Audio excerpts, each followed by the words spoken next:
નેતાઓ સોગંદના શરણે.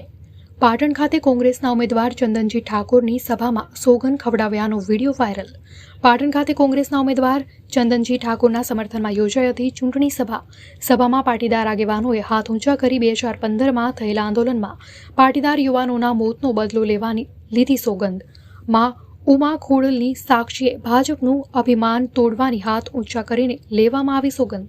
પાટીદાર સમાજની માં ઉમા ખોડલની સોગંદ સાથેની આ સભા વધારી શકે છે ભાજપની મુશ્કેલી. અહેવાલ અનિલ રામાનુજ, રાધનપુર.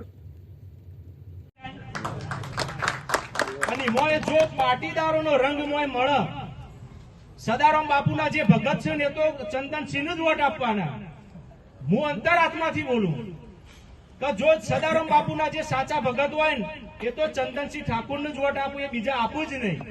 પણ જો પાટીદારો આપણે જો એક થઈ અને અમને જીતાડીએ, અને કેમ જીતાડવા જોઉં, પેલી બાજુ જે ઉમેદવાર રહ્યા એમને ભાઈ આપણે ઓળખીએ બરાબર.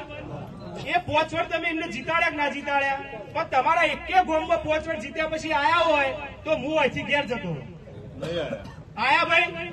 તમે ગમે તે પૂછ્યું આયા નહીં હોય, પણ ચંદનસિંહ ઠાકોર ગમે તે સામાજિક પ્રસંગ હોય, કોઈના દુઃખ પડ્યું હોય, કોઈનું કોઈ પણ કામ હોય તો ખભે ખભો મિલાઈને આપણે વચ્ચે ઉભા રહ્યા હોય તો આવા ઉમેદવારને આપણે જીતાડવા જોવું ને. તો આજ આપણે સોગંદ ખાઈને જવાનું કે એક પાટીદાર 100 વોટમાં પરિવર્તન કરે. બોલો માં ઉમા ખોડલની સોગંદ હાથ ઊંચા કરો ભાઈ.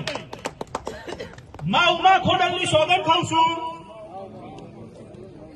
તો 2015માં અમને જે અમારા ઉપર અત્યાચાર કર્યો હતો એનો હજી અમે બદલો નહીં લઈ શક્યા. પણ આ જે સંગીતજીનું અભિમાન તોડી રહ્યા રાજા રાવણની જેમ એ પાટણમાંથી જંગી બહુમતીથી જીતાડી અને લોકસભામાં આપણે ચંદનસિંહ મોકલી અને આપણે બદલો વાળીશું. અને બીજું તો એક પાટીદાર 100 લોકોને સમજાવશે અને 200 વોટનું પરિવર્તન કરશે.